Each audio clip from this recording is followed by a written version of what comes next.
Welcome to the Military Money Manual Podcast.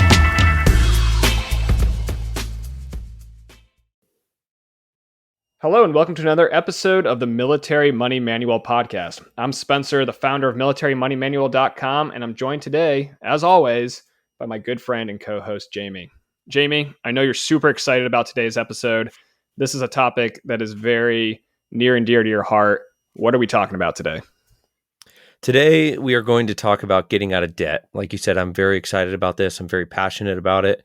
And I think there's a lot of good lessons that we'll go over today. Why it's important to understand what debt is and how to get out of it, and the practical steps of how to make progress in turning your net worth from a large negative number into a positive number. We do plan to do a little bit of a series on debt here. Today, we're going to focus more on more general concepts of getting out of debt. And then in a later episode, we're going to personalize it and share a little bit more of our stories that we've alluded to in the past, but we're going to go into a little more detail on how we did that specifically. So, Jamie, in its simplest form, what is debt? So debt is really just using someone else's money to pay for some good or services. It's borrowing money for something that you want or need, but can't afford with actual money or any kind of financial status at the time. It can be anything from spending too much on a credit card that you can't pay off, to buying a house using a mortgage, that is debt as well, using a loan to buy a car, a home equity line of credit, student loans to pay for college, or anything like that. Really, anything other than a mortgage, in my opinion, falls under the category of debt that I think you should pay off as soon as possible, especially if it's a high interest rate on that debt. To quote your new book, debt means that your money isn't really yours. Someone else gets a say in where your paycheck goes. And when you carry debt, every paycheck you receive first belongs to your lenders, and then you get the scraps, whatever's left over. When you must pay your creditors, you delay investing in your own assets. And that paragraph really summarizes to me why I think debt is something that you should care about and something that you should focus on making part of your past. Yeah, I think the line about how your paycheck first belongs to your lenders and then you get the scraps right there is really, to me, I mean, I wrote it, so but it is powerful, and it's powerful. Exactly. Yeah. And it reminds you that when you have debt, you're really not working for yourself. You're working for the people who lended you that money. And maybe at the time you needed the money. And especially if you're going to, buy a income producing asset like a house or, something that, a house is a great example because it might not even be income producing, but you need to live somewhere. Right. And usually most people, housing prices today, depending on where you live, can be $500,000 to $1 million. And people don't have that much cash lying around. So right. The system that we've set up in the United States, where you can lock in a 30-year mortgage at an extremely low interest rate and your payments basically for the rest of the time that you live in that house. That's an incredible system that we've set up. And actually no other country in the world really offers a 30-year fixed mortgage. Everybody else is variable rate, which is a whole nother economics topic that I would love to get into sometime, but not today. Today we're focusing on debt and getting out of debt and paying off your debts. One thing you mentioned in that little spiel there was on credit cards. We talk a lot about credit cards on this show. Yes. And I think what's important I had this conversation again with somebody at work recently where they were like, oh my gosh, you have 29 credit cards, and they're like, what's your credit score? Like, how much credit card debt are you in? And it's painful, but I just have to, sometimes I just pull up my accounts and I show them like, all my balances are zero. Like, I do not have any credit card debt. I don't. Okay, yeah. One of them had $2,000 on it because that's how much I spent this month. But right. If you treat if you treat a credit card like a debit card, then you really can't get into trouble. So if you have the money in your checking account before you purchase something on the credit card, and then you immediately either pay it off, or what I used to do is I had 2 checking accounts set up. And one of them was called the bills account. And anytime I made a purchase on a credit card, I would just siphon some money from my main joint checking account into the bills account. And then I knew when I went to go pay the bill at the end of the month that I would have the money set aside. So I think it's, like we've talked about in previous episodes, credit cards can be a great tool, especially if you're in the military and you get the credit card annual fees waived. And we've got plenty of episodes about that. But never, ever, rack up any kind of credit card debt. Treat it like a debit card, and you really can't get into trouble. So, Yep. Jamie, you just talked about, what is debt? Why are we so anti-debt, you and me? And what is it about debt that really doesn't lead towards achieving financial independence? The main thing that I want to stress to someone who doesn't think debt is that big of a deal is that the money that you get, your income, you can't tell it what to do in alignment with your priorities when it goes first to pay off your creditors. When you're in debt, you can't choose what to do with your paycheck fully, and that stings. And it takes a little bit of time to fully let that sink in. It may not be until you're out of debt where you realize this is actually kind of nice that I can choose what to do with my money. But let's say you have a car payment that's $500 per month. That means the first $500 out of your paycheck each month has to go to the Honda Financial Group or whatever bank you used for that car loan. Once you pay off your debt, that $500 and the rest of your paycheck can go towards whatever you want to do towards your financial independence goals. If it's, saving up for a down payment on a house or saving up for a new car or, trying to max out your Roth IRA or TSP, you get the ability to choose where your money goes unless you have to pay your creditors first. And, you have one car is bad, two cars could be bad. You could have multiple credit cards, and a lot of Americans have a lot of issues with debt. One thing you said there was, your money isn't aligned with your goals. But what I think that a lot of people get into trouble with is, they see the new car that they want to buy. They don't have the cash on hand to buy it. So they take out an auto loan. And what essentially you're doing there is you're robbing from your future self to make your present self happy. And if, in the right circumstance, maybe an auto loan is the way to go because, especially if you're in the military, that your paycheck is going to increase pretty much every year. And as long as you keep promoting, you'll get, time and service pay increases, you'll get promotion increases. And maybe, you're a brand new lieutenant, you're making $25,000, $30,000 a year. And that within 4 or 5 years, you're going to be making six figures. And so it's okay, possibly in that situation, that you can borrow from your future self to, give your present self transportation, because you do need, especially on most military bases or in most military jobs, you do need an automobile to get from the place that you live to the place that you work.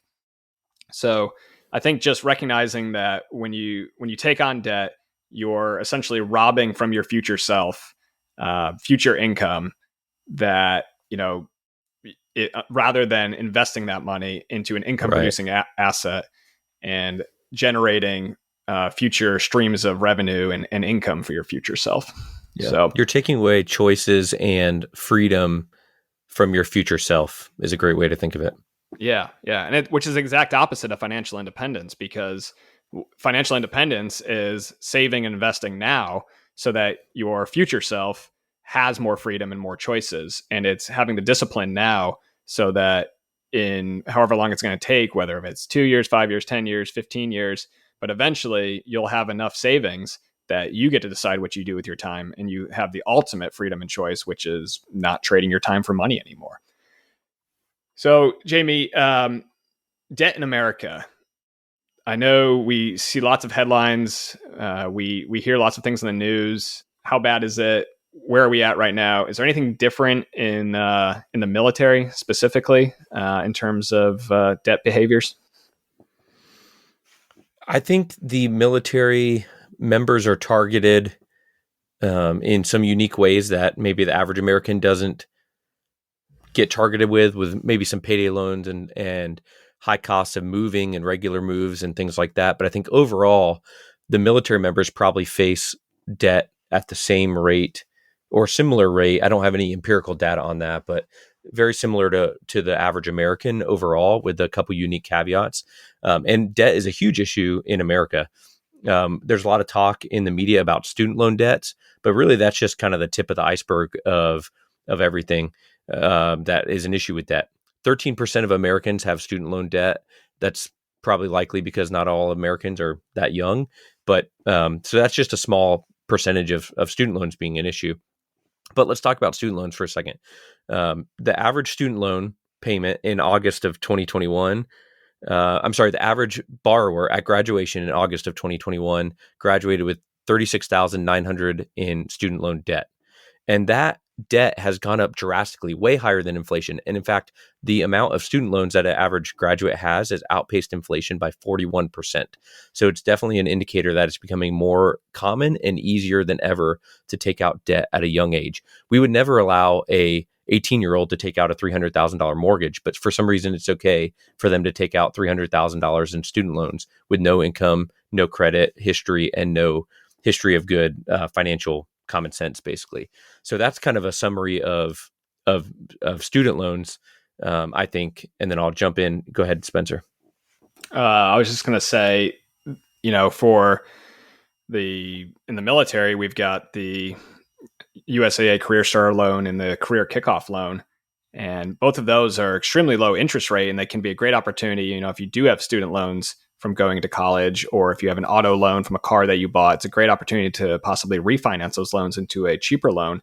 But you don't want to use that as a springboard into building bad debt habits as you head into adult life. Absolutely. You really want to use the USA Career Starter Loan or the Navy Kickoff Loan as an opportunity to set yourself up on the path towards financial independence. And if you're not using the loans for that, that goal, then you're really setting yourself up for failure. And I think the saddest thing really is people who just, they just get busy with work and they don't pay attention, and they wake up 10 years after, joining the military, and they, maybe they've thrown a little bit into their TSP, maybe they have a Roth IRA, but they still have an auto loan, maybe they still even have student loans, and they're just not getting anywhere. They're just, they're just kind of stagnating. And what's crazy is if you add up all of your paychecks, you add up all of the income that you've earned over the past 5 or 10 years, for a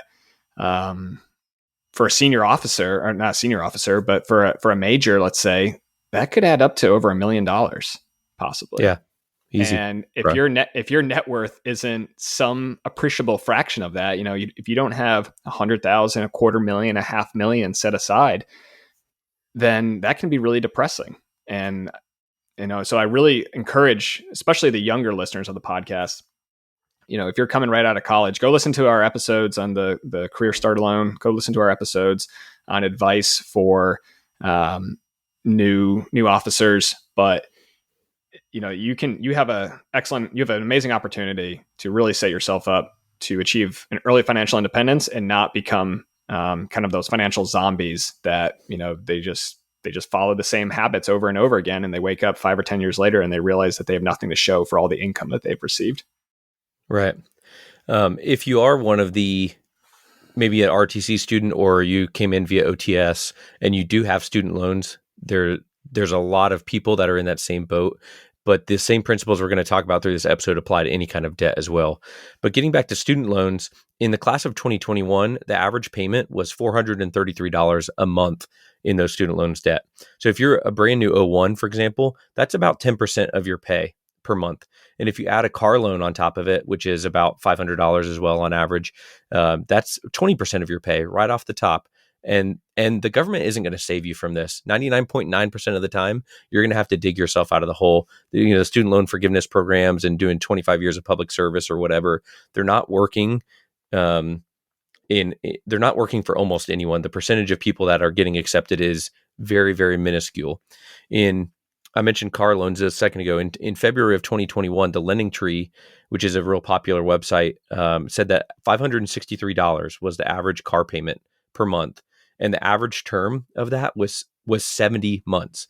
So not only do you have $563 a month right off the top of your paycheck, you're locking yourself in for a 70-month term, which is that decision that we talked about earlier is you're robbing yourself for 70 months of future choices in your paycheck and your financial independence goal. By age bracket, one other stat that I found interesting is in 2020, millennials, which ranges from 24 to 39, had an average debt of almost $87,500, and the average median income is almost $80,000, $79,990 in the first quarter of 2021. So if you just do the math and you're comparing how much debt people have on average compared to the average or median household income, you can see that it's a big problem because people don't have the means to pay off the debt that they're choosing to take out. Yeah, I think it's so easy when you look at what your future income can be when you're in ROTC, or even when you're just enlisting, like coming straight out of high school, you've never made money before, and you can look up online what a E4 or E5 makes. But you have to remember that you're not going to be making that money until you've already been in for several years. So when I was in college and I was signing promissory notes saying, oh yeah, I'll pay back this $20,000, I'll pay back this $25,000 because I'll be making $100,000 a year in 4 or 5 years. Well, when you graduate, I mean, first of all, the military is notorious for not even getting your first paycheck for 60 days Months. after months after you get in. If you don't have cash set aside, and I mean, maybe we need to have a whole episode on that, on what you need to, the financial shock that you need to prepare yourself for when you first PCS. So I really encourage people, when you mention those two figures, how close they are, the median debt to the median income, I think it's really, it's not surprising to me that people basically borrow up to what their annual salary is. And it's very difficult because that annual salary, that, median household income of $80,000 a year, once you've paid the rent, paid for the groceries, paid for the 2 cars, paid for the gas, you have very little money left over in that standard American budget to extract any additional income to pay off your debt. Essentially, you're just servicing it and just trying to make it to the next paycheck. So, Spencer, we talked a little bit about debt pitfalls for military members. What are some things that you've seen or that you've helped people work through that are kind of unique to military members of where we tend to see debt among our peers appear more? I think one of the biggest one, like I just mentioned, one of the biggest ones is kind of the PCS debt or the TDY debt. And the PCS debt especially can be insidious because there's just so many little expenses associated with moving. And yeah, the government's supposed to, pick up the tab, but a lot of times you're not going to get reimbursed. You file the paperwork, it gets rejected. You file again, you lost a receipt. You got to fill out a lost receipt form. Finance sits on it for 60 days. And before you know it, it's almost 6 months after you moved. And guess what? Those credit card bills are due. So that's one of the major pitfalls right there. And then TDY debt, we'll send guys to training pipelines and they'll be out there for 3 months, and their government credit card will get shut off because they'll have maxed it out. Or we'll deploy people to, places, and this is, hashtag Air Force problems, but we'll put them up in a hotel that costs $100 a day. Right. And right there, they'll max out their credit card. So it's easy, especially for like the younger airmen or soldiers who don't make a lot of money and might not have been trained or developed the habits yet to make these good financial decisions. It's really easy for them to fall into a lot of these debt traps. So some of the ones that we met, kind of like what we mentioned earlier, big purchases when you first join the military. So, you see it, the Lieutenant Mobile, you see the airmen driving the, F-150 Raptor pickup truck that's lifted. And you're just like, come on, dude. Like, I know that thing costs twice your annual salary. Like the payments alone, you must be 90% of your pay must be going to pay that thing off. And you're never going to pay it off because you got 72 months of payments ahead of you. Yeah, there's a program they have at the Military Star Card that the exchange offers where I think if you spend it on uniforms, this was a thing that it was very popular and heavily marketed. I don't know if you fell to this as well. You could spend like up to $500 on uniform, clothing, and sales items with no interest for a certain number of months or whatever. So you may even have to take out debt or be tempted to take out debt to buy your uniforms when you first join the military, because there's so many expenses if you're not prepared for them, like you said. But it's kind of crazy that it comes down to that sometimes. Well, yeah, I think that's just crazy. I mean, my dad mentioned one time, he was like, "Do you think the New York Yankees have to pay for their uniforms? Like, why do you have to pay for your own, like, your uniforms in the military? Like, no sports team, professional sports." And I said, well, I don't know. Maybe the New York Yankees do have to pay for their uniforms, but they're making $100 million a year. Yeah. So they probably don't care very much. Pay me $100 million a year and I'll gladly keep paying for my own. Oh yeah, definitely. I'll even buy my flight suits myself. All right. So yeah, big purchases. I mean, cars always come up in the military, but it's not just a military thing, it's a civilian thing as well. Credit card debt, especially, around a PCS, or if you're in a training pipeline, you're going TDY, emergency trips home. And, there's a lot of funds out there available for people to take emergency trips. For instance, there's a couple of programs that offer free tickets to airmen, soldiers, sailors, Marines stationed overseas. I can't think of any of them off my top of my head, but you can just Google, free plane ticket home for military. And I think Jack Daniels possibly sponsors one. Oh, nice. And they're programs that people donate money and they'll cover, $1,000 worth of your ticket to, and it's especially for, those who don't have families stationed with them. But that's a great way to save money right there. And then, other things that I've seen in the military is everybody's living on base. You all kind of work with each other, and you all know how much everybody else makes, or you could look it up. But I think there is a lot of keeping up with the Joneses, purchases people make because they just, that's what everybody else is doing. They want to fit in. Yeah. You could even have like, I'm a non-commissioned officer now. I can't drive like a hoopty car. So there's almost a perception that at certain ranks or grades that you need to appear a certain way, that you need to dress or act, or you need this kind of equipment, or this really fancy iPad will be the perfect thing when you become a senior NCO, or whatever the situation may be. So it's not just keeping up with the neighbors. It could also be some kind of stigma at work. If you're the only one that doesn't have a fancy smartphone or fancy computer in the staff meeting or something, you could feel some pressure from that as well. Yeah. I mean, I think one of the most egregious thing is you see I say egregious, but you see a new airman with the brand new iPhone 13X Pro or whatever they're calling it these days. I'm not an iPhone guy, as we've addressed before. Oh, really? We've never heard you mention that. Green text message mafia right here. But that could be nearly an entire month's salary right there. And for a new lieutenant, that would have been, I think I was making $2,400 a month after taxes when I first joined the military. So that would have been half a month's pay. And I did buy an iPhone back then, but I think they were $600. So a lot cheaper in 2011. But I got rid of it. I went back to Android. And then, yeah, I think it's, it's not just a new guy problem. We like to rag on the airmen who buy the big trucks or the Mustangs at 36% interest. But, you'll see senior NCOs, you'll see majors, captains who just pinned on.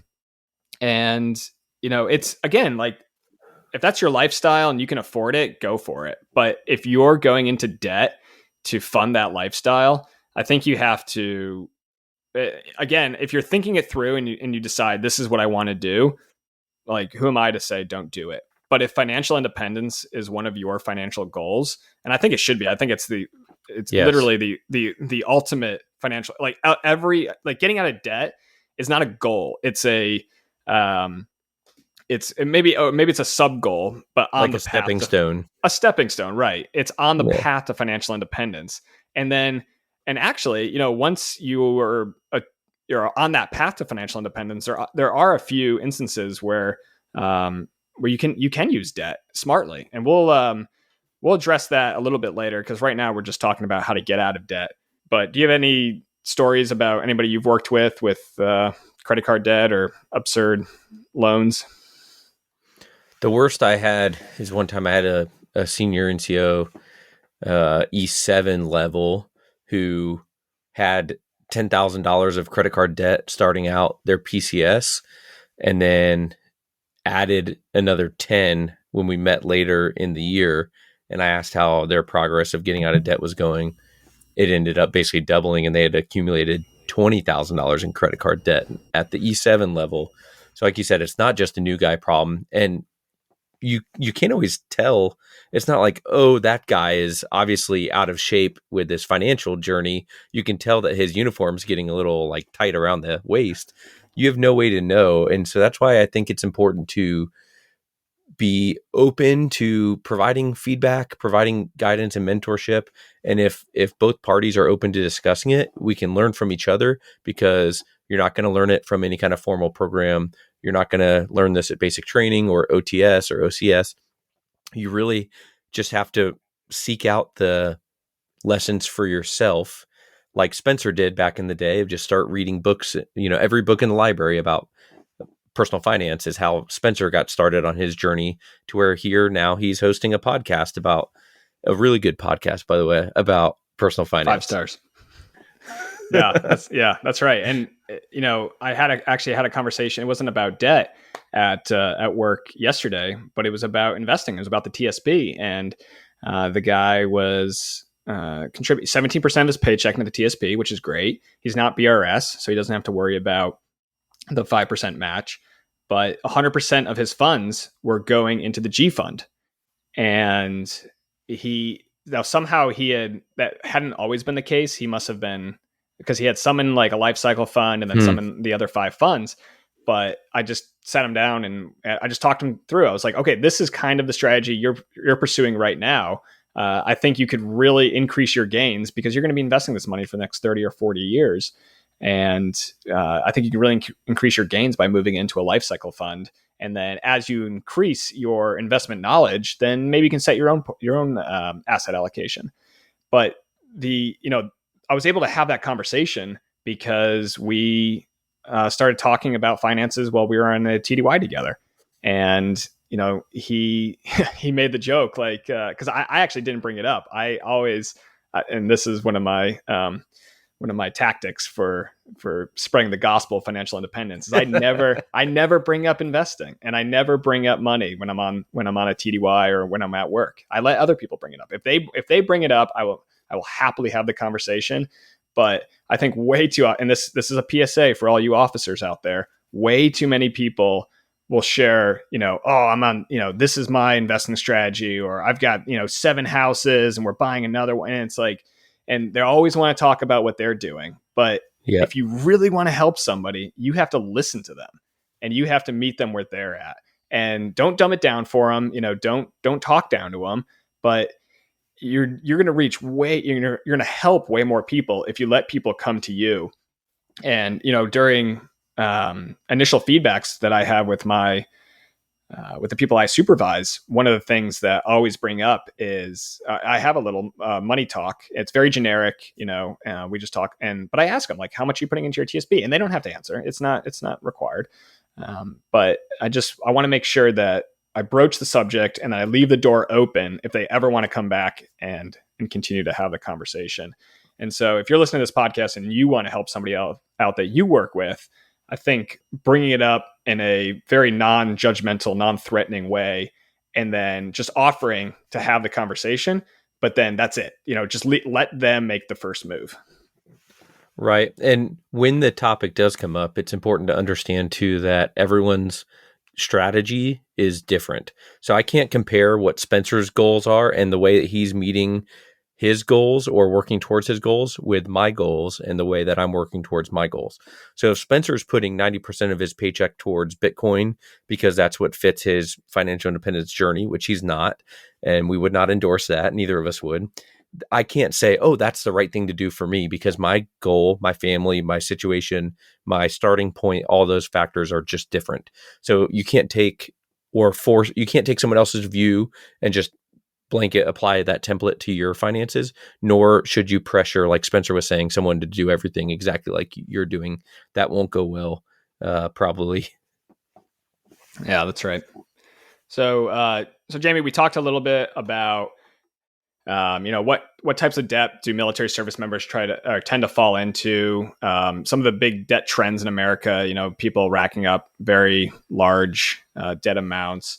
Why we think debt's bad? What is debt when you come down to it? I think a lot of people recognize that they're in debt, and they have to make these monthly payments, but a lot of people don't realize, like, you don't have to do this. Like, there are alternatives, to, rather than accumulating debt and living your lifestyle such that you have to use debt. So once you pay off that debt and you get to decide what you do with every paycheck, I mean, that is extremely powerful. And we'll talk about that a little bit later in the episode. But what are some strategies people use to get out of debt? One of the more common things I want to warn people about, first of all, is that debt consolidation or some gimmick you might see on late night infomercial is not your issue. It's more income, less spending, or a combination of both of those is what you need. If you're married, first of all, I want to be clear that you have to be on the same page as your spouse. That is one of the most important things about personal finance journey and getting out of debt.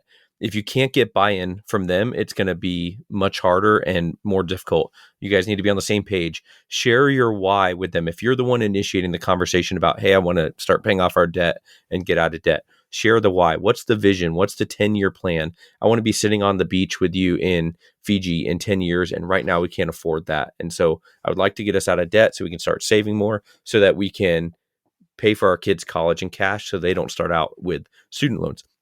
Whatever your why is, it's natural for one of you or your spouse to be a spender and one to be more of a saver. Just kind of talk about that with each other. You may do monthly or weekly or annual kind of financial checkups or budget committee meetings, some people will call them. But you cannot do it alone if you're married, in my opinion. But in general, you kind of have two tools that are the most popular ways to get out of debt. Dave Ramsey is kind of the debt guy in America and has literally had millions of people follow his way to get out of debt. But he uses the analogy of a shovel and a hole. The hole is how much debt you're in, and the shovel is your income. Sometimes you may need a bigger shovel. You may need a second source of income or something, or maybe the spouse goes back to work or you take a side hustle to get more income and get a bigger shovel. It's not always about cutting costs. Increasing your income will also help you get out of debt.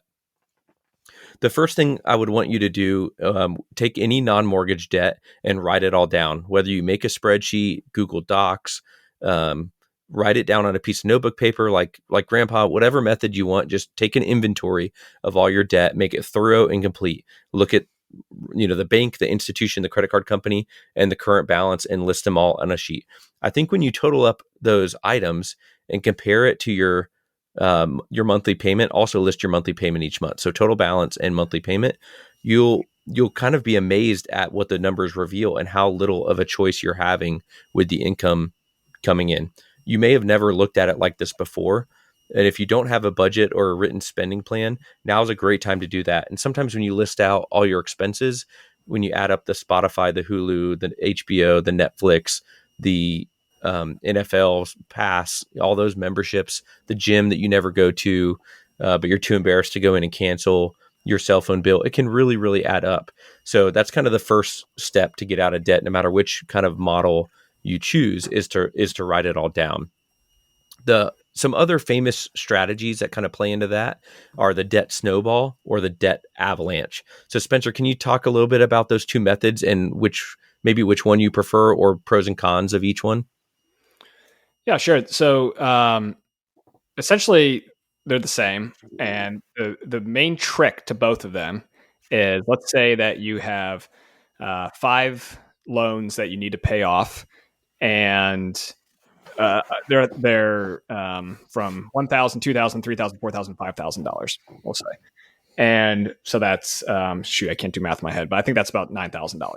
No, it's got to be more than that. It's got to be $15,000. There we go. So you got $15,000 of student loans, and of whatever kind of loans. And once you pay one of them off, you keep your payment the same. So let's say the minimum payment was $100 a month on each of them. So it's $500 a month. As soon as you pay one off, you don't drop down to just making the minimum payments on all the other loans. You keep your minimum payments the same. So that's the psychological trick that both of these methods use, the debt snowball and the debt avalanche. I don't know why snow became the theme of paying off debt, but it did. And the debt snowball was made famous by Dave Ramsey. So what he argues is, and it totally checks out, that debt is not a numbers issue. It's not a spreadsheet issue. It's not a math issue. If it was, you would have never gone into debt. It's a psychological issue. And so you need to take a psychological approach to knocking away your debt. And so what he advocates for is you target your smallest amount first. So in the case that I gave, where you have, there would be $13,000 of debt, wouldn't it? Let's see. 1 + 2 is 3. 3 is 6. 4. No, it is 15. I didn't write down the numbers. It's 15,000. Okay, I can do math in public. And so in the example that I'm struggling to give right now, you would target the $1,000 loan first, and you would ignore the interest rates. And once you'd paid off that $1,000 loan, whatever the payment you were making on that loan is, you would roll it in and start targeting the $2,000 debt. And then when that was paid off, you moved on to the 3, the 4, and the 5. Okay, so that's the debt snowball. The debt avalanche, very similar, except the only difference is, let's say that the $5,000 loan had a 10% interest rate and the $1,000 loan had a 1% interest rate. You would target the 10% interest rate loan first. So you would target your highest interest rate loan first. Why would you do this? Because that's the mathematical answer, is you want to, every time you can pay down debt that has a higher interest rate, you'll end up with more money in the end. But again, Dave Ramsey doesn't advocate that way because it's not math that got you into this problem. It's a behavior. It's a behavior. It's psychology. Yeah. So honestly, I kind of combined the two. I had a debt that was, let's see, it must have been 6% because I probably used SCRA. So I targeted that first. And once that was paid off, then all my debts after that were, one of them was 3%, one of them was 1.8%, one of them was, I can't remember, 2.8% or something, about that. They were all under 3%. And so at that point, it was like, inflation's like 1% to 2%, 3%. Like I'm splitting hairs at this point. So then I kind of pivoted from the debt avalanche to a debt snowball method, where I just attacked the smallest interest rate debt first, the smallest amount debt first. And then once that was paid off again, I just kept rolling the payments and attacking the next smallest debt. And you'd get that psychological victory of knocking it out. And, we like to talk about moving the needle, like doing actions that move the needle. And there's, this Tim Ferriss likes to talk about the Pareto principle, who was I think he was an Italian geneticist or something, but he focused on, the point is you focus 80% of your results come from 20% of your efforts.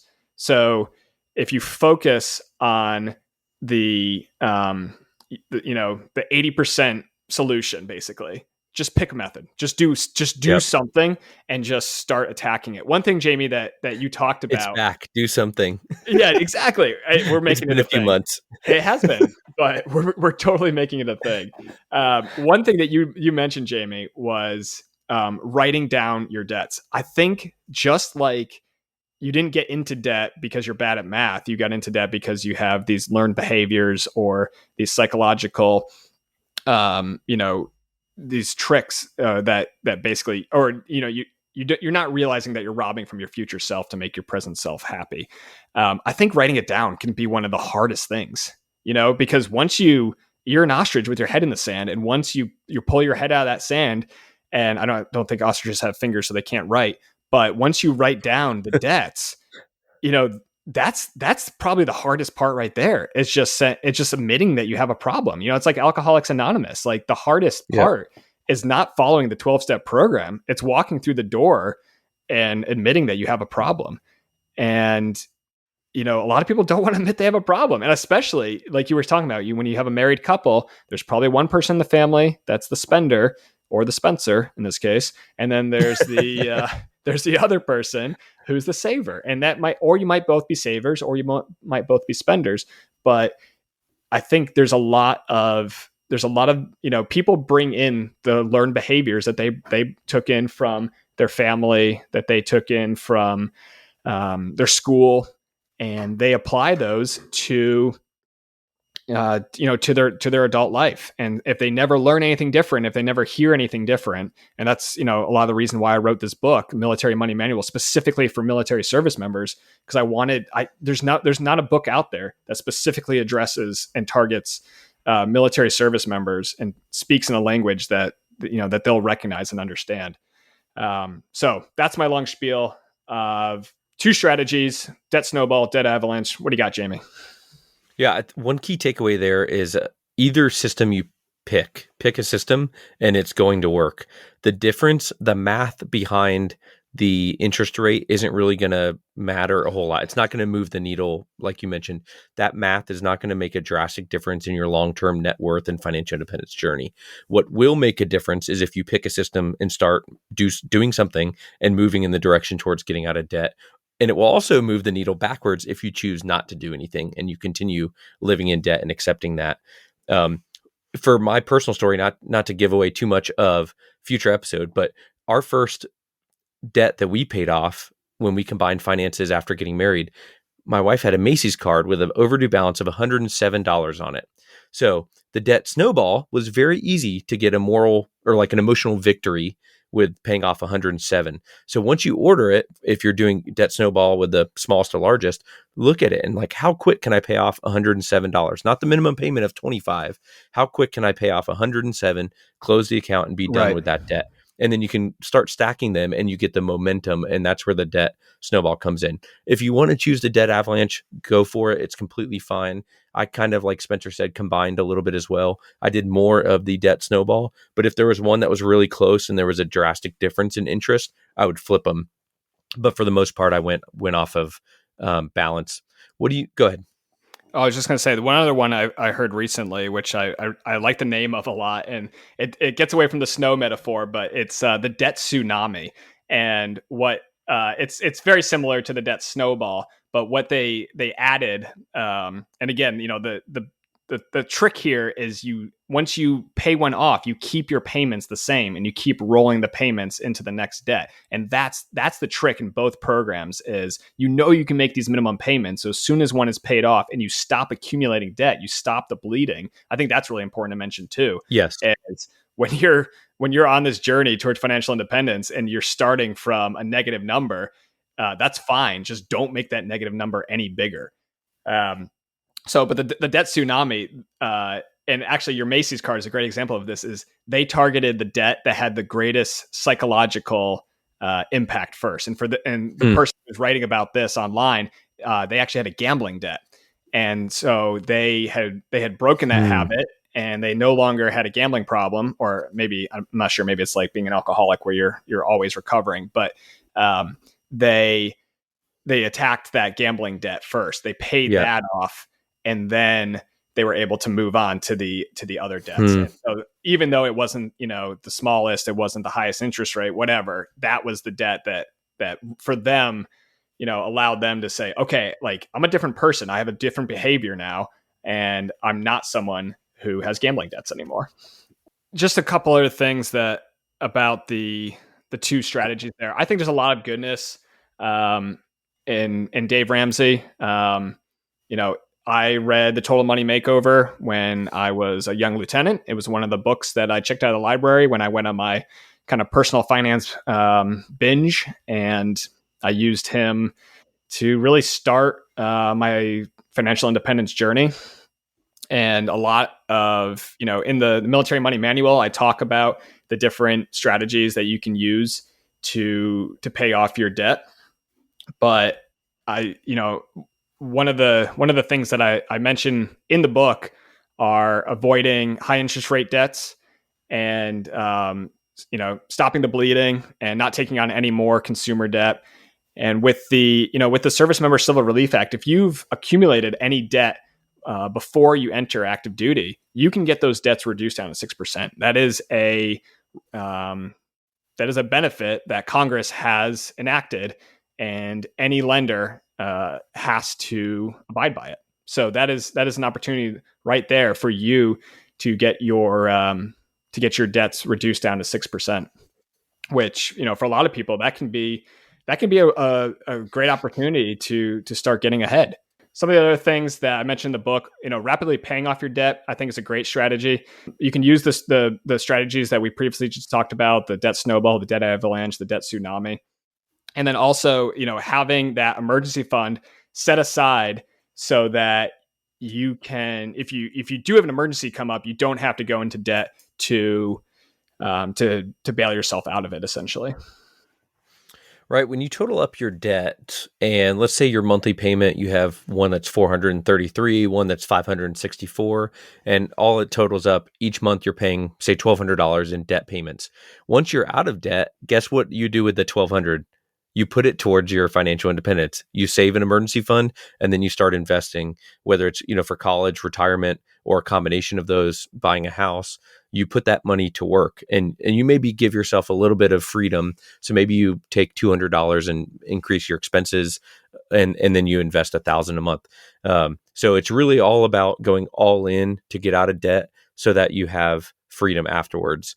You mentioned the SCRA and MLA, and a lot of those topics come up on your website. Is that a cure-all? Is that the fix for debt, is to apply for SCRA benefits? It's definitely not a cure-all, but it is definitely a great tool that Congress has handed to you to begin your journey towards financial independence. If you have a credit card debt that's hanging over your head from that you accumulated, in high school or college, or a student loan that's higher than 6%, when you enter active duty, contact your lenders, tell them you're applying for SCRA benefits, and they, as long as your documentation is in order with your active duty orders, they have to lower that interest rate to 6% or less. Some companies go above and beyond. For a while there, American Express had loans. They dropped the interest rate to 0%. They don't do that anymore. But that, they have to drop it to 6% or less. So I think it's definitely a awesome tool and an awesome opportunity for you to reduce your monthly payments, your minimum monthly payments. But if you were making the payments when it was, an 18% debt, keep the payments the same, but now you're applying those extra payments to the principal, and you're going to pay off the debt that much faster. So definitely apply for your SRA and MLA benefits on any debt accounts that you have, but don't think of that as the cure-all. You have to pay off these debts eventually. You have to get out of debt on your journey to financial independence. Right. And the biggest thing you mentioned earlier is that if the behavior doesn't change, if you don't stop the leak, you'll never be able to catch up. If more dirt is coming into the hole, and you're just trying to shovel and shovel and shovel, but there's still leak getting in, you're never going to be able to get out of there. So you got to change the behavior. These gimmicks or debt consolidation, they may fit for some people, but it's not going to be the thing that really makes the difference for you. Spencer, I think, maybe our listeners can pick it up too. People that know us, I probably have a little bit of a more conservative or tougher stance on debt, with just my personal mindset. But is there ever a time where you would say it makes sense, or is good debt, quote unquote, good debt? Is that a thing? I think it definitely can be a thing. For myself personally, once I broke the behaviors that caused me to get into, between my wife and I, $100,000 in student loan debts, which the behavior was graduating. but once I recognized that, okay, like I can follow a budget, I can save and invest. And especially when we were on this journey to financial independence and we hit a 50% savings rate, I realized that, okay, I have built up enough of a financial muscle. I have built up the behavior in such a way that if I need to take on a little bit of debt because I'm investing so much, I just don't have the cash sitting around, then that's fine, especially when interest rates are extremely low. So in 2014, December of 2014, so that's almost, 7 years ago, I borrowed money to buy a car. I sound like I'm making a confession right now, but it's true. So I forgive you. thank you. I will I still say, love you, and you're still I'll my say, friend. I will say 5 Dave Ramsey's and and I don't know what else.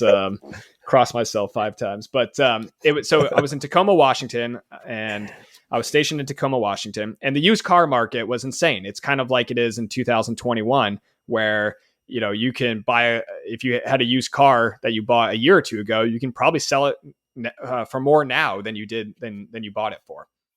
And so I did my research on the used car market. I was in the market for a Toyota or a Mazda, like just a used Japanese car. And I just couldn't find a used Mazda that cost less than $18,000 or $16,000 when I could get a brand new one for $20,000 out the door, taxes, fees, everything included. It was like $20,800, but we'll just say $20,000 to make it simple. And I was able to, I can't remember how much I had to put down, maybe like 10%, $2,000 or something. But the initial loan that I got walking out the door, and actually I got the car for even cheaper because I financed with the dealership at 5%. I walked out the door, I called USAA, and I was able to get a refinance auto loan for 1.8%. So, and at the time I still had $10,000. I had just come back from a deployment. I had $10,000 in my SDP, making 10% a year. So that's one of the most extreme examples right there, where essentially I could have pulled the $10,000 out of my SDP to pay off the car, but the car's not a income generating asset. It's actually a depreciating asset. It loses money every year. And so on the one hand, the bank will give me, in this case, USAA will give me an auto loan for 1.8% a year, and I can leave my $10,000 invested in the SDP and earn a guaranteed 10% a year. So even if you're bad at math, that's 8.2% right there. Whoa. Why are you attacking me? 8.2% arbitrage, right? So it's, when you have that kind of unique opportunity. Now, I would certainly not advise, borrowing money to invest in something riskier like the stock market. But for the right person, I mean, maybe margin if you're farther along on your financial independence journey. But I am not afraid to use debt as a tool. But like any tool, right? A hammer, right? You can drive a nail in. You can also hit your thumb and hurt yourself. So you can use it to build a house, or you can hurt yourself. So if you've built the good habits, you're well on your way to financial independence. My next car, it's going to be a Tesla, and guess what? I'm probably going to finance it because interest rates are extremely low, and I'd rather leave that money working for me in the stock market than to sell shares, pay taxes on it, and then put all my cash into a car when the bank will give me a loan for 1 or 2%. So in the military money manual, the book, I argue that the only smart debt is an asset-backed debt, like a mortgage. But right there, that's kind of using debt as a tool as well, because let's say you had $500,000 invested in the stock market and you buy a $500,000 house. I wouldn't call you a fool for selling all the stock to buy the house, but why not just borrow from the bank at 2%, lock in a 30-year mortgage, and leave the $500,000 in there that's going to double every 10 years. Now, again, that's not guaranteed, but it based on stock market trends, it's probably going to grow or at least pay 2% in dividends for the next however many years the United States economy continues to exist. So and one other thing I'll mention about smart use of debts is just look at the billionaires, right? Like look at Elon Musk, look at Warren Buffett. Well, Warren doesn't spend that much, but Jeff Bezos, Elon Musk, what do? Well, they have these multi-$100 billion stock portfolios, and they use margin loans and they borrow against the value of their stock to fund their lifestyle. And so they're not paying. It's not, and this is exactly what we're arguing about in Congress at the moment, is taxing that kind of behavior, but they're not generating any income. They have no income tax because their shares remain unsold and they're just borrowing against it. And sure, one day they'll have to sell the shares to pay off those debts. But when interest rates are 1 or 2%, there's no reason to.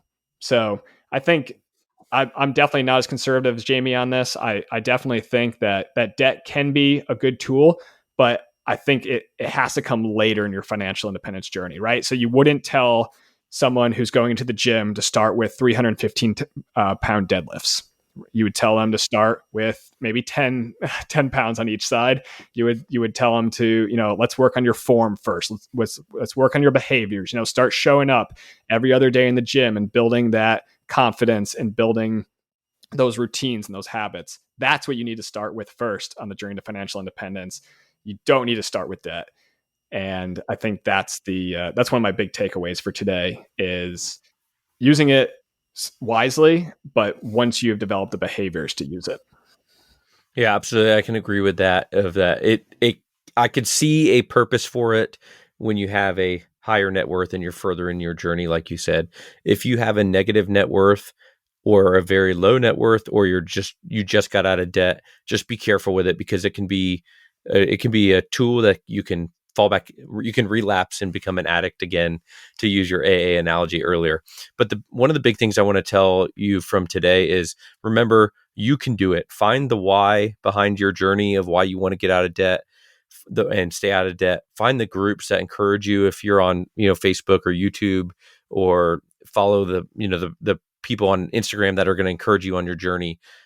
Find some good podcasts. There's lots of them out there. There's lots of things you can do. And there are constantly people excited about getting out of debt, and we hope that soon you'll be one of them as well.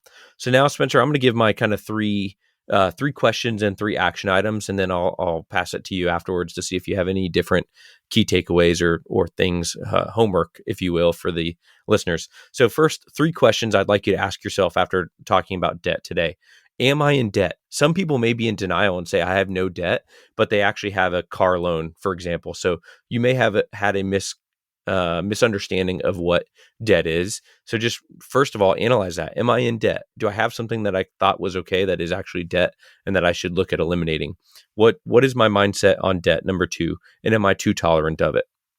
And number 3, for the third question, if you're not in debt, what am I doing to protect myself from turning back to debt in the future and allowing myself to go down that path of risky financial behaviors? And then the 3 action items that I would have for you this week is, number 1, if you are in debt, list out all your debts. Like Spencer mentioned earlier, that can be very, very difficult to do. Once you do that, you're going to realize how much of a problem it is for some of you guys listening to the podcast. Number 2, develop a plan for paying them off rapidly.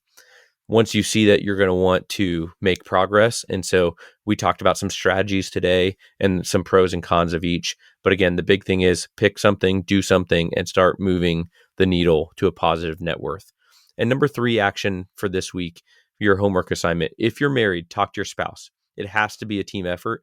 If one of you is all in on this and the other one is not, it's going to make things very, very difficult. Talk to your spouse, get on the same page, share your why, and we're cheering for you.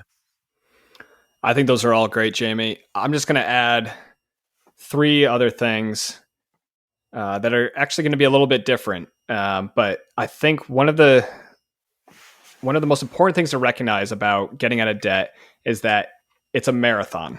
It's not a sprint. Yeah. I've never run a marathon. I've run a half marathon, and I'll tell you what, it sucked. It was a very long race, but it was over eventually. And if you start with this, the zeal and this drive, and I think Dave Ramsey calls it, gazelle-like intensity, right? Like the gazelles are always running away from the lions, and if they don't, they get eaten.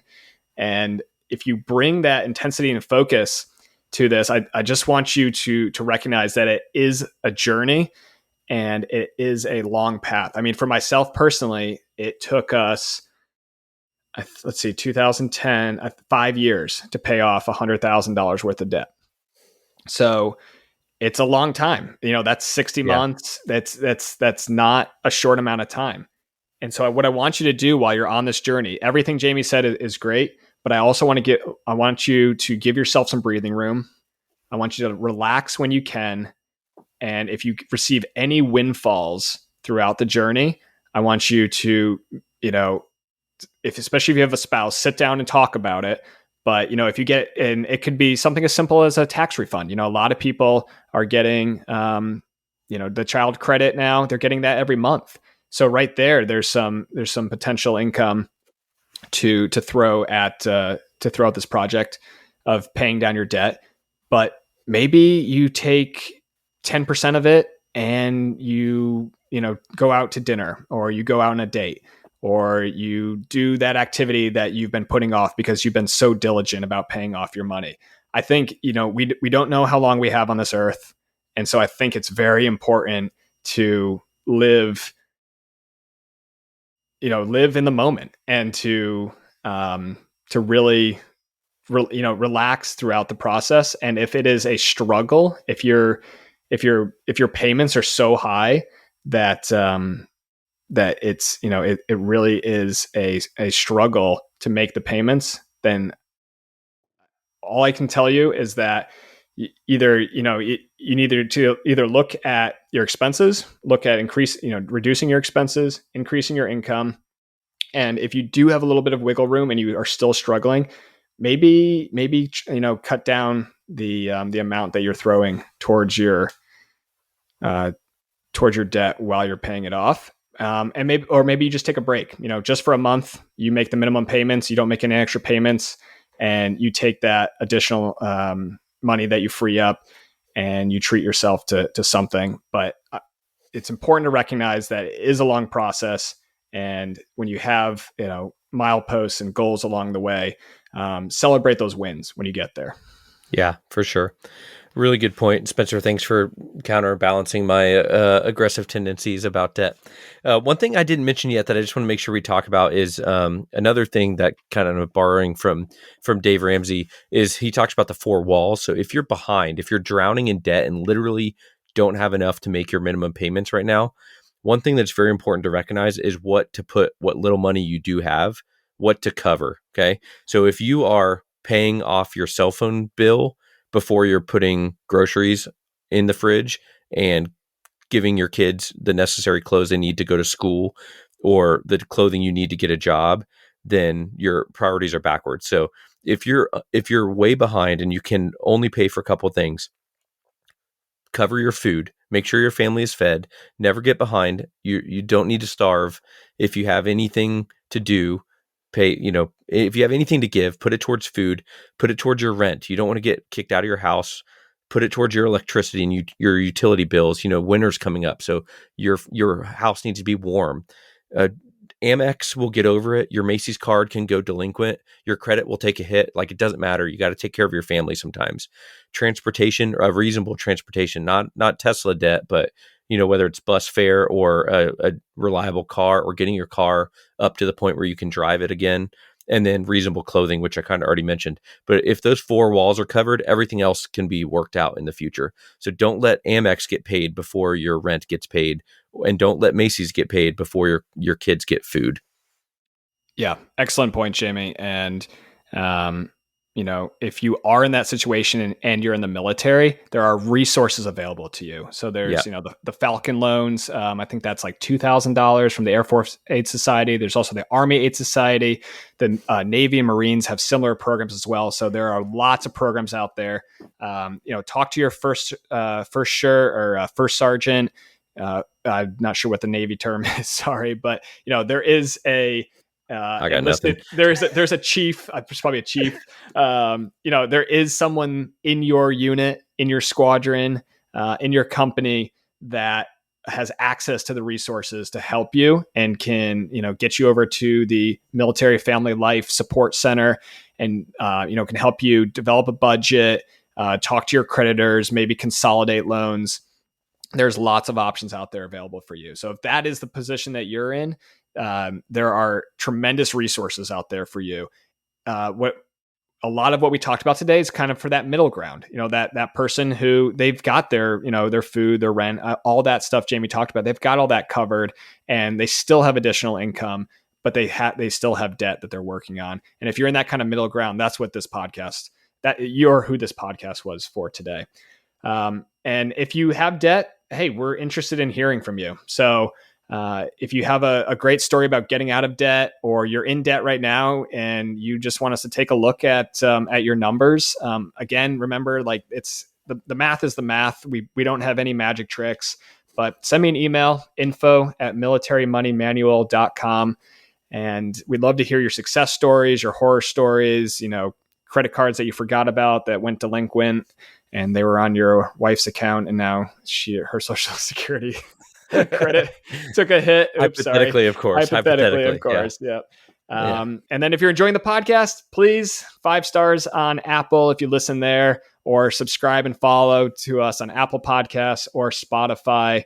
And then share us. Send us to someone who you think could benefit from the lessons that we're imparting here. And like I was talking about previously or earlier, if there's someone in your unit that you want to have a conversation with, or you want to make yourself available to having these conversations, sending them a podcast like this that specifically talks about getting out of debt in the military might be kind of that in to open up the door to having those meaningful conversations that result in someone's life changing.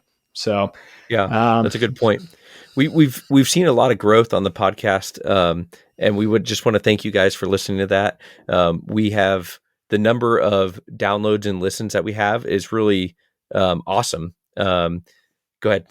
I was just going to say, as soon as this episode releases, we should be over 3,000 total downloads, which is just insane considering we really only started posting a couple months ago.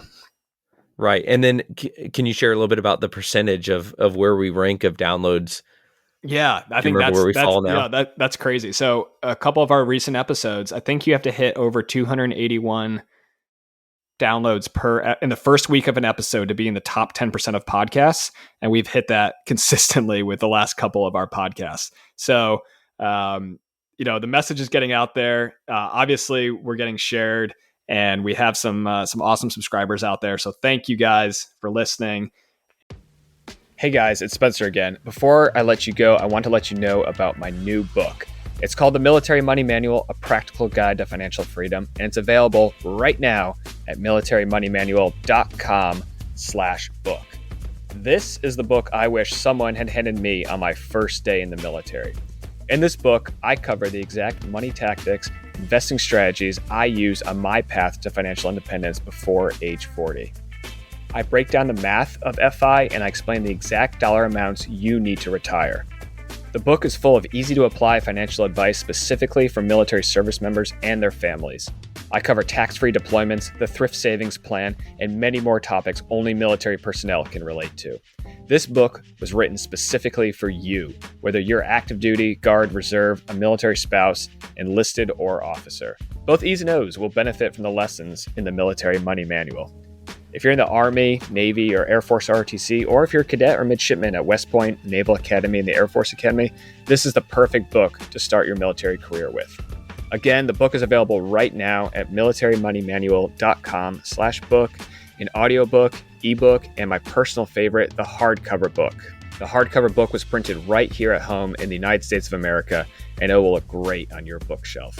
So check it out. Let me know what you think. And remember, podcast listeners can use promo code PODCAST to get a special discount. It's called The Military Money Manual, A Practical Guide to Financial Freedom, and it's available right now at militarymoneymanual.com/book.